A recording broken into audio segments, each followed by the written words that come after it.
This is Mac OS Ken. The Mac may do big business with big business. One company buys a lot of tech news sources, and Apple TV Plus queues up its next big series.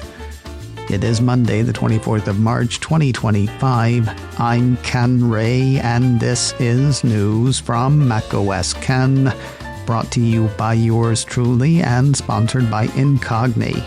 Take your personal data back and get 60% off an annual plan with code MacOSKen at incogni.com/MacOSKen. This show is also supported by people like you, patrons through Patreon. Find out more and add your support at patreon.com/MacOSKen. Not a lot of big Apple news over the weekend, unless you count the usual rumor stuff, which I have a hard time doing. Bloomberg's Mark Gurman says a rumored plastic Apple Watch SE, about which I do not remember hearing, is suddenly in jeopardy. Meanwhile, TF International analyst Ming-Chi Kuo says Apple's anticipated foldable iPhone will literally hinge on liquid metal. I will say that would be neat. Liquid metal is super lightweight and super strong, and for years Apple has kept licensing the material for use, though the only thing I remember them using it for certain was the little loopy pin thing they used to include with iPhones for popping out the SIM tray back when SIM trays were a thing. Anyway, those rumors are out there.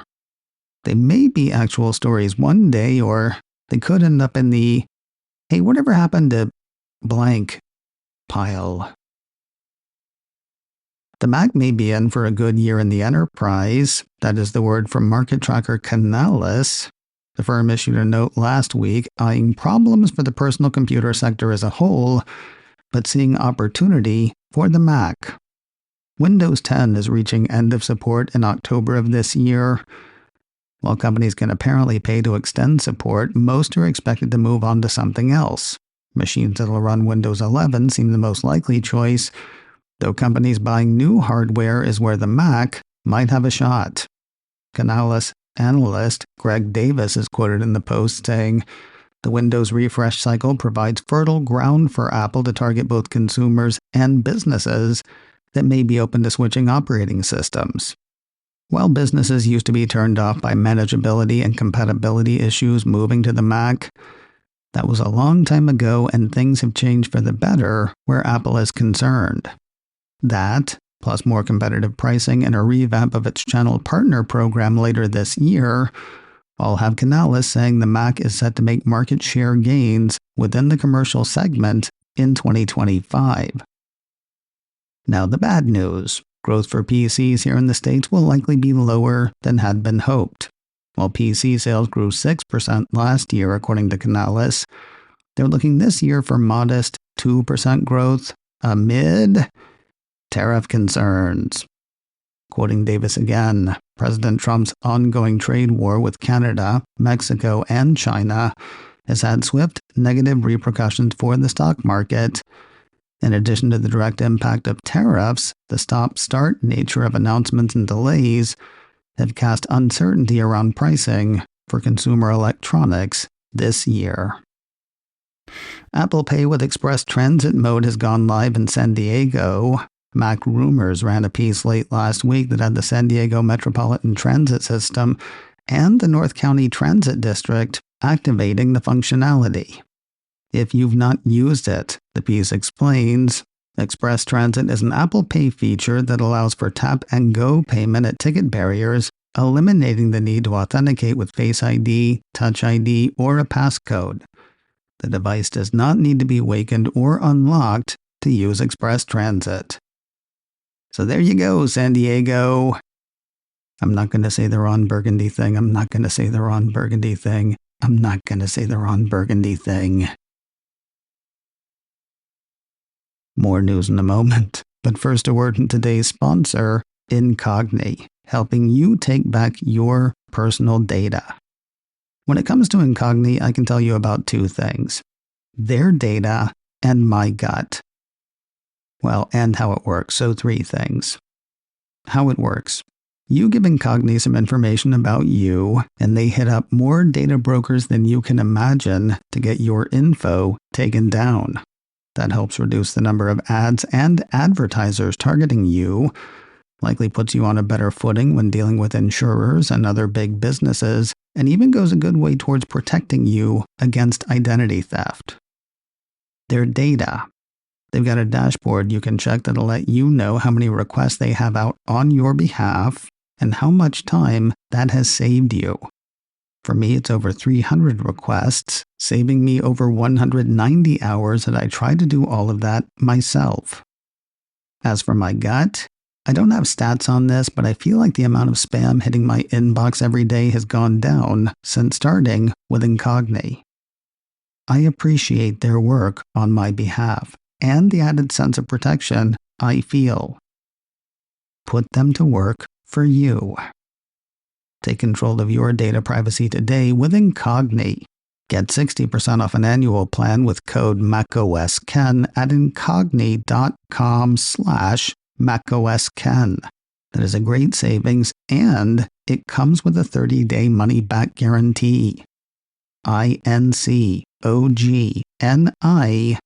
Get 60% off an annual plan with code MacOSKen at incogni.com/MacOSKen. Ever heard of an investment firm called Regent? I had not until this weekend. That's when I read the news that Regent had gone on something of a buying spree. IDC ran a post late last week saying that its parent company, IDG, had completed the sale of Foundry, a portfolio of editorial brands, awards, events, and marketing services, to Regent, a global private equity firm focused on innovating and transforming businesses. I had also never heard of Foundry. Looking into them, though, I do know some of their brands, and so do you. They include CIO, Computer World, CSO, InfoWorld, Macworld, Network World, PC World, Tech Advisor, and TechHive. So all of those now belong to Regent, and soon, so will TechCrunch. TechCrunch ran a piece about the planned acquisition, though it was a little rah for me. Variety also reported on the TechCrunch buy. It had Yahoo selling the tech news site to the investment firm for an undisclosed sum. TechCrunch GM and editor-in-chief Canalys says the sale is expected to close in the coming weeks. She also said the deal is structured to ensure minimal disruption to TechCrunch operations and that the same team of expert journalists you know and trust will continue bringing you the most read stories of the tech world.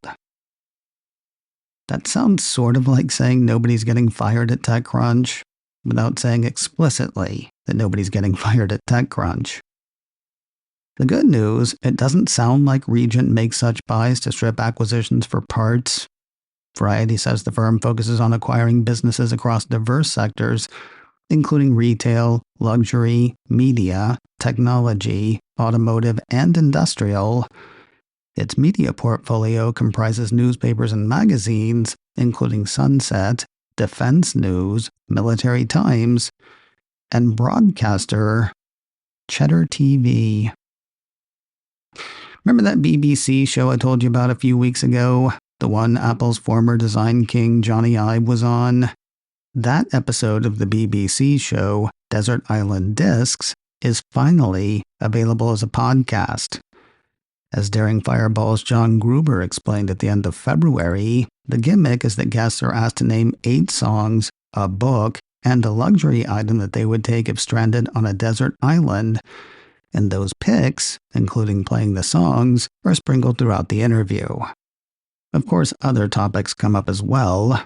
One, highlighted by Gruber, was Ive's recollection of working at Apple before Steve Jobs came back to the company.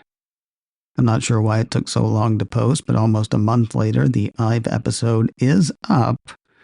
You can definitely find the BBC show Desert Island Discs through Apple Podcasts and Overcast. I assume it's also available wherever else you get podcasts.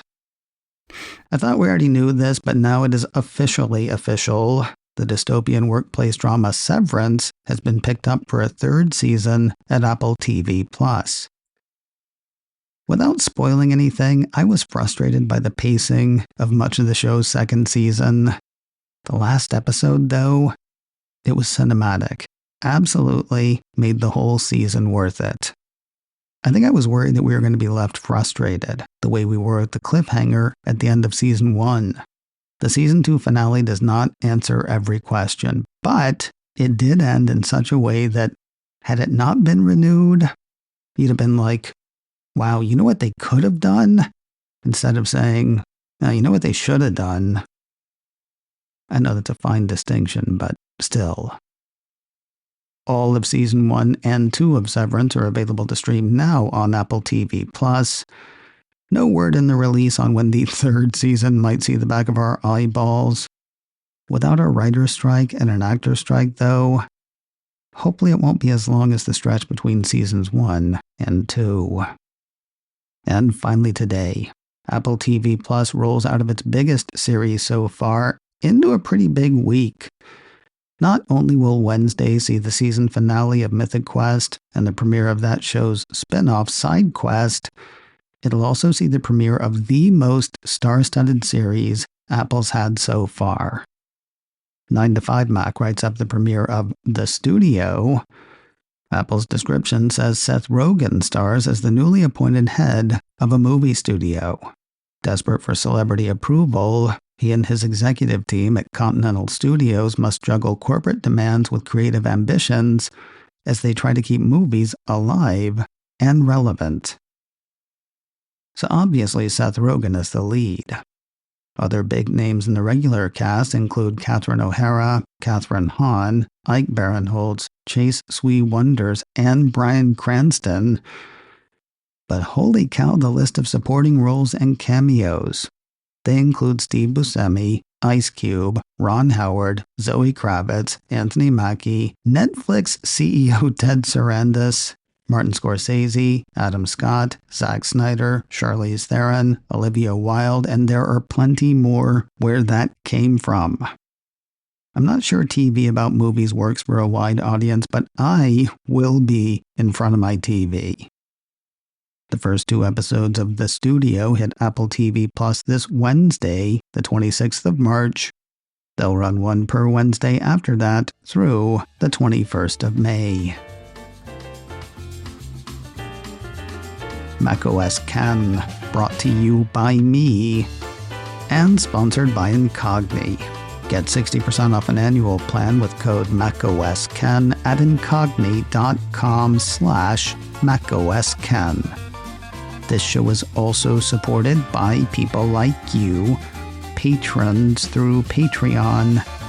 Find out more and add your support at patreon.com/macOSken. Advertising handled by Backbeat Media, online at backbeatmedia.com. You can reach me a couple of ways. Info at macosken.com or call 716-780-4080. Until next time, that is news from macOS Ken. I'm Ken Ray.